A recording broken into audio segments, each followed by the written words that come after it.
पंजाब और विफाक में नई हिकमत अमली क्या होगी? ज़मान पाक में इमरान खान की ज़ेर सदारत अहम इजलास। फवाद चौधरी और आजम स्वाति समेत अहम क़यादत शरीक हुए। फवाद चौधरी ने कहा, निगरां वज़ीर आला एक चेहरा है, इसके पीछे कोई और है। इलेक्शन कमीशन को एक हुक्म मिलता है और वो क्लर्क की तरह दस्तखत कर देता है। कप्तान का कौमी असेंबली में वापसी का ऐलान। स्पीकर ने धड़ा इस्तीफे मंजूर करना शुरू कर दिए। तहरीक इंसाफ के अरकान के 3 मराहिल में 80 इस्तीफे मंजूर किए। आज भी अचानक 43 अरकान डी नोटिफाई करा दिए।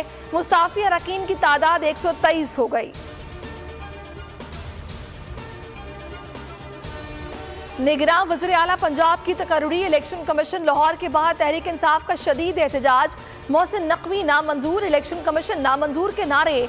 रहनुमाओं का खिताब। फयाजुल हसन चौहान ने बोल न्यूज से गुफ्तगू में कहा, सुप्रीम कोर्ट का फैसला मौजूद है, जो प्ली बार्गेन करे वो सरकारी ओहदा नहीं रख सकता। एजाज चौधरी बोले, निगरां वज़ीर आला के खिलाफ एहतजाज हमारा हक है।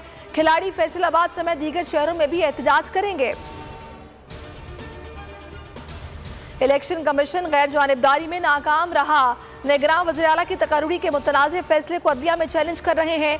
परवेज इलाही की स्पीकर साबिक अरकान से मुलाकात। कहा, सूबे में PTI मुखालिफ अफसरान को तैनात किया जा रहा है। कौम इमरान खान के साथ है, आने वाला वक्त सिर्फ इमरान खान का है। सुप्रीम कोर्ट में साइफर की तहकीकात के लिए वाइट चेंबर अपीलों पर समाअत।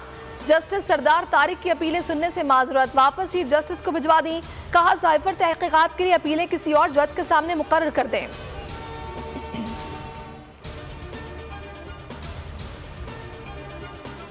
निगरां KP काबीना की तश्कील। नामों की फहरिस्त तैयार। वज़ीर आला आजम खान की गवर्नर से मुलाकात।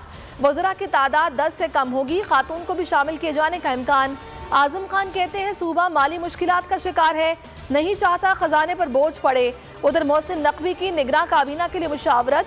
इब्तदाई वज़रा में डॉक्टर जावेद अकरम, SM तनवीर और हफीजुल्लाह नियाजी के नामों पर गौर। रहमान चंद और मुबशिर लुकमान का नाम भी ज़ेरे गौर। कराची में बल्दियाती इंतखाब का मुकम्मल नतीजा आ गया। बोल न्यूज़ ने हतमी नताइज की फहरिस्त हासिल कर ली। इलेक्शन कमीशन के 229 सीटों के नताइज जारी कर दिए। 6 नशिस्तों पर चीफ इलेक्शन कमीशन के नोटिस के बावजूद नताइज रोक लिए गए। ROs के मुरत्तब करदा नताइज के मुताबिक पीपल्स पार्टी को 91, जमात इस्लामी को 85 और PTI को 42 नशिस्तें मिली। बड़ी मुश्किल में है, मिलकर मुल्क को मुश्किल से निकालेंगे। वज़ीर आज़म का फिर दावा। कहा, अवाम को अकेला नहीं छोड़ेंगे। मजीद बोले, पाकिस्तान बचाने के लिए अपनी सियासत को कुर्बान करना होगा।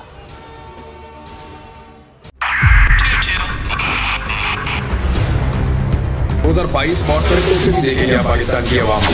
पाकिस्तान की आवाम को एक तोहफा ये दिया कि आवाम को पता चल गया कि पाकिस्तान का मीडिया क्या है। साल 2022 में सबसे ज्यादा देखे जाने वाला चैनल बोल न्यूज रहा नंबर 1। हमने बहुत सारे शोज और ट्रांसमिशंस की। पूरा साल मुसलसल जदोजहद में निकल गया कि ये वोट ऑफ कॉन्फिडेंस के पीछे कौन लोग थे। तोड़े रेटिंग के सभी रिकॉर्ड। सोशल मीडिया पर भी सबसे ज्यादा तेजी से 2.4 बिलियन व्यूज का संगे मील अबूर किया। एंकर्स को भी आवाम में सबसे ज्यादा मकबूलियत मिली और सोशल मीडिया पर भी बोल रहा सब पर भारी। सब्सक्राइब करें और बेल दबाएं ताकि कोई खबर रह न जाए।